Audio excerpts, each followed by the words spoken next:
The house was quiet, too quiet. Ethan Blackwell, the billionaire CEO known for his relentless work ethic, had come home earlier than anyone expected. His employees often joked he lived in his glass office tower more than his mansion. But tonight, exhaustion, and something he couldn't quite name, pulled him back home.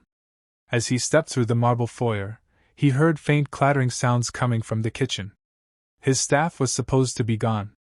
Frowning, he walked closer, his polished shoes clicking softly against the floor. When he pushed open the kitchen door, his breath caught. There, standing under the warm glow of the chandelier, was Maria, the janitor from his office building. She was holding a little girl in her arms, her daughter, no older than 6, with messy curls and wide, tired eyes. The refrigerator door was open. Inside, Ethan saw missing groceries. Half his expensive produce was gone. "Maria?" Ethan's voice was sharp, almost accusatory. The woman froze. The child buried her face in her mother's shoulder. "Mr. Blackwell, I can explain," Maria stammered, her voice trembling. Ethan's first instinct was anger. This was his private home, his sanctuary. And yet, instead of calling security, he stood still, studying her face. It wasn't the face of a thief, it was desperation. Maria finally spoke, tears glistening. "My daughter, she hasn't eaten a proper meal in days. I clean your offices every night, but with my husband gone, every penny goes to rent. I didn't know where else to go. I remembered your chef leaves groceries here.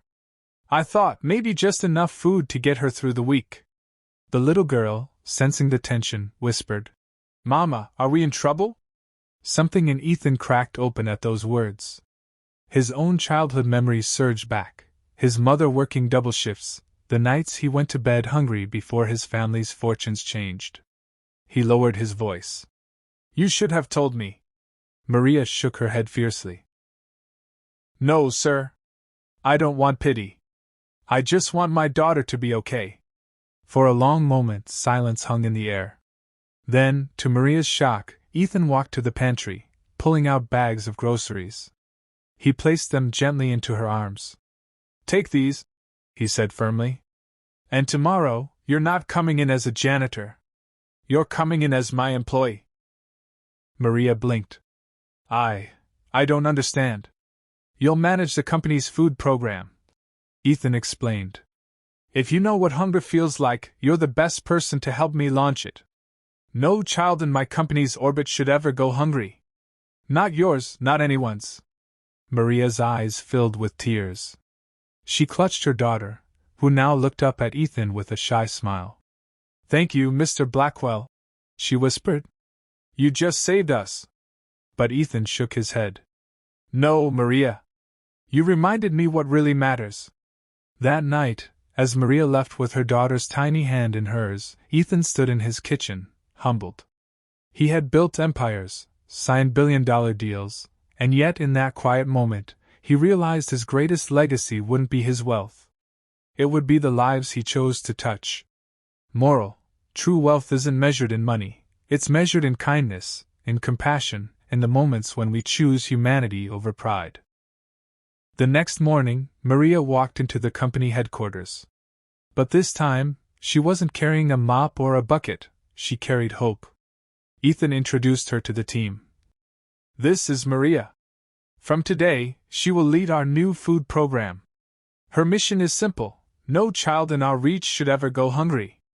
Whispers filled the room. The woman who had once cleaned the floors was now standing tall as the voice of a new movement. Maria began her work by visiting the families of drivers, janitors, and laborers who worked in and around the company. Everywhere she went, she saw hunger, but she also saw resilience. For the first time in her life, she wasn't powerless. She was someone who could bring change. Ethan, who once only measured life in profits and contracts, joined her on the ground. He sat cross-legged with workers, eating simple meals by their side. In those moments, he remembered his own mother, who had worked double shifts to feed him. He whispered to himself, "If only she were alive! She'd see that her son finally understands what true success means." Months later, the food program spread across the city. Thousands of children were fed. News channels called it the billionaire's most valuable project. At a press conference, Ethan stood on stage with Maria beside him. "True success isn't what you write in a bank account," he declared.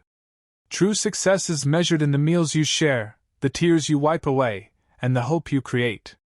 Maria stood proudly by his side. No longer just a janitor, she was now a symbol of courage and humanity.